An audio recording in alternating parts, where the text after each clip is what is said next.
नमस्कार. आज आपण अतिशय चविष्ट अशी मच्छी थाळी बनवणार आहोत. मच्छी थाळीमध्ये आज आपण इथे झणझणीत चमचमीत असं कोळंबीचं कालवण आणि बोई मासा फ्राय बनवणार आहोत. नक्कीच एकदा अशा पद्धतीने ही थाळी बनवून बघा आणि कमेंटमध्ये मला नक्कीच सांगा. नक्कीच 2 घास जास्त जेवाल असं हे कोळंबीचं कालवण आणि बोई मासा फ्राय तयार होतो. प्रथम आपण इथे बोई मासा आपण मॅरिनेट करून घेणार आहोत. बोई मासा हा आपण स्वच्छ साफ करून घेतलेला आहे. 3 ते 4 पाण्याने धुवून घेतलेला आहे. तर इथे आता मॅरिनेट करण्यासाठी आपण चवीनुसार मीठ आणि अर्धा चमचा आपण इथे आलं लसूण पेस्टचा वापर करणार आहोत. तर इथे असं छान चटपटीत होण्यासाठी आपण इथे कोकम आगळचा वापर करणार आहोत. कोकम आगळ आवडत नसेल तर तुम्ही लिंबाच्या रसाचा वापर करू शकता किंवा चिंचेच्या कोळाचा सुद्धा वापर करू शकता. पाव चमचा हळद, मीठ, आलं लसूण पेस्ट आणि कोकम आगळ व्यवस्थित आपण मच्छी म्हणजे बोई माशाला लावून घेणार आहोत. तर इथे आता बोई माशाला आपण कोकम आगळ, मीठ, हळद आणि आलं लसूण पेस्ट व्यवस्थित अशी लावून झालेली आहे. आणि आता घरगुती लाल तिखटाचा वापर करणार आहोत. घरगुती लाल तिखट म्हणजे साठवणीचा मसाला. साठवणीचा मसाला नसेल तर तुम्ही कांदा लसूण मसाल्याचा वापर करू शकता. 1 ते 1.5 चमचा आपण घरगुती लाल तिखट म्हणजे साठवणीचा मसाल्याचा वापर करणार आहोत. इथे तुम्ही तुमच्या आवडीनुसार मसाल्याचा वापर करू शकता. तर इथे आता मसाला आपण व्यवस्थित असा बोई माशाला लावून घेणार आहोत. अतिशय चविष्ट असा हा बोई मासा तयार होतो. नक्की एकदा अशा पद्धतीने हा बोई मासा फ्राय करून बघा. तर इथे आता बोई माशाला आपण मसाला लावून झालेला आहे आणि आता आपण मॅरिनेट करून असंच ठेवून देणार आहोत. तोपर्यंत आपण इथे कोळंबीचं कालवण बनवणार आहोत. साधारण 15 ते 20 मिनिटासाठी आपण बोई मासा छान मॅरिनेट करून ठेवणार आहोत. अशा पद्धतीने सर्व मसाले लावून मच्छी छान मॅरिनेट करून ठेवायची म्हणजे छान चविष्ट अशी ही मच्छी तयार होते.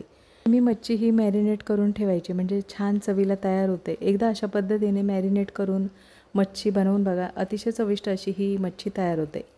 कोणतीही मच्छी ही मॅरिनेट करून ठेवल्यानंतर छान चवीला तयार होते.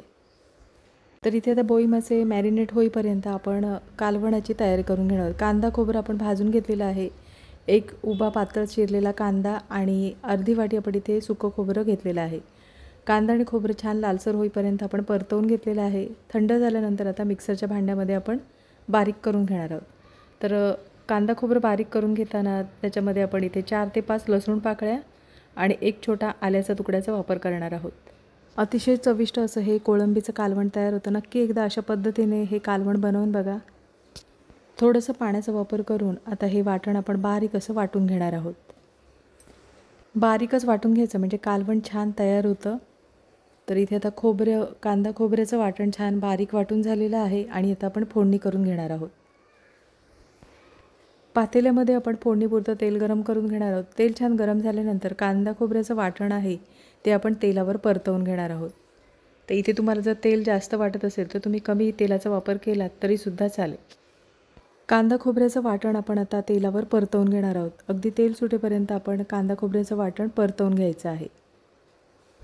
कांदा खोबऱ्याचं वाटण परतवून झाल्यानंतर एक बारीक चिरलेल्या टोमॅटोचा वापर करणार आहोत. तर इथे कांदा आणि खोबऱ्याचं वाटण आपण तेलावर परतवून झालेलं आहे आणि एक बारीक चिरलेल्या टोमॅटोचा वापर करायचा आहे. टोमॅटोमुळे छान असं चटपटीत असं हे कालवण तयार होतं. तर इथे आपण एक बारीक चिरलेल्या टोमॅटोचा वापर करणार आहोत.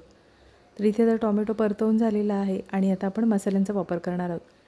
मसाल्यांमध्ये आपण इथे साठवणीचा मसाला म्हणजे घरगुती लाल तिखट आपण इथे 1.5 चमचा वापरणार आहोत. साठवणीचा मसाला हा तुम्ही तुमच्या आवडीनुसार वापरू शकता आणि 1 चमचा आपण इथे चिकन गरम मसाला वापरणार आहोत. मसाले आपण स्लो गॅसवर आता परतवून घेणार आहोत. गॅसची फ्लेम बिलकुल मोठी करू नका. स्लो गॅसवर आपल्याला मसाले छान परतवून घ्यायचे आहेत. तर इथे आता मसाले परतवून झालेले आहेत. मसाले परतवून झाल्यानंतर इथे तुम्हाला जर बटाटा आवडत असेल तर तुम्ही बटाट्याचा वापर करू शकता. इथे मी एक बटाटा पाण्यामध्ये बारीक असे तुकडे करून घेतलेले आहे. तर आता मसाल्यामध्ये आपण बटाटा छान मिक्स करून घेणार आहोत. कोळंबी बटाटा रस्सा बनवणार आहोत. त्याच्यासाठी इथे आपण एक बटाटाचे असे छोटे तुकडे करून घेतलेले आहेत. तर इथे तुम्हाला जर बटाटा आवडत नसेल नाही वापरला तरीसुद्धा चालेल. नुसत्या कोळंबीचा रस्सासुद्धा छान होतो.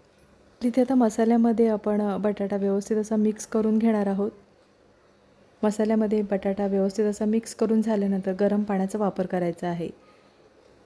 तर इथे आता कालवण एकदा ढवळून घेणार आहोत आणि झाकण ठेवून बटाटा आपण शिजवून घेणार आहोत. बटाटा छान मऊसर होईपर्यंत आपण शिजवून घेणार आहोत. तर इथे आता झाकण काढून बटाटा छान मऊसर असा शिजलेला आहे. कालवण एकदा आपण ढवळून घेणार आहोत.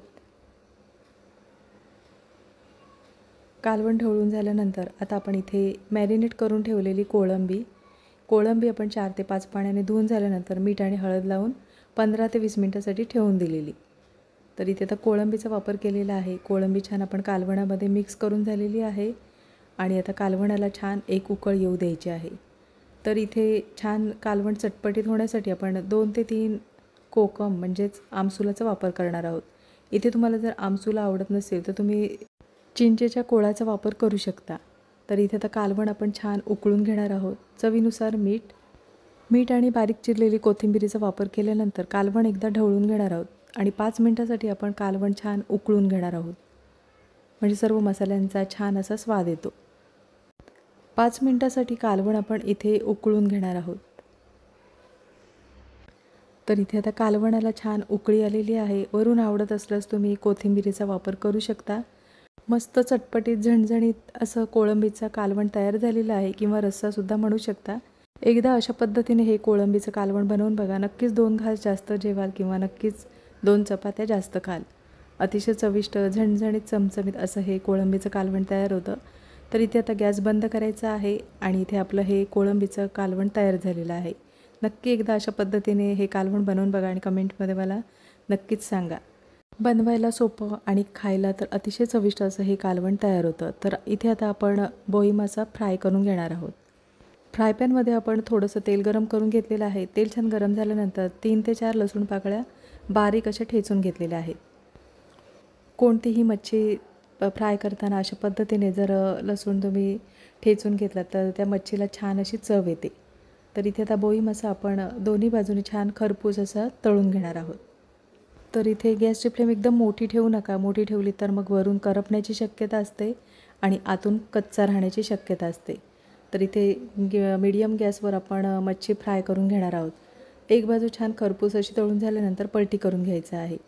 तर इथे आता दोन्ही बाजूने छान खरपूस असा बोई मासा तळून झालेला आहे आणि तो आपण एका डिशमध्ये काढून घेणार आहोत. मस्त खमंग चटपटीत असा हा बोई मासा फ्राय करून झालेला आहे. तो आपण एका ताटामध्ये काढून घेतलेला आहे. नक्कीच एकदा अशा पद्धतीने हे कोळंबीचं कालवण आणि बोई मासा फ्राय करून बघा आणि कमेंटमध्ये मला नक्कीच सांगा. आजची रेसिपी आवडली असेल आणि चॅनलवर नवीन असलात तर चॅनलला सबस्क्राईब करा आणि व्हिडिओ आवडला असेल तर लाईक शेअर करा. पुन्हा भेटू अशाच नवीन रेसिपीमध्ये.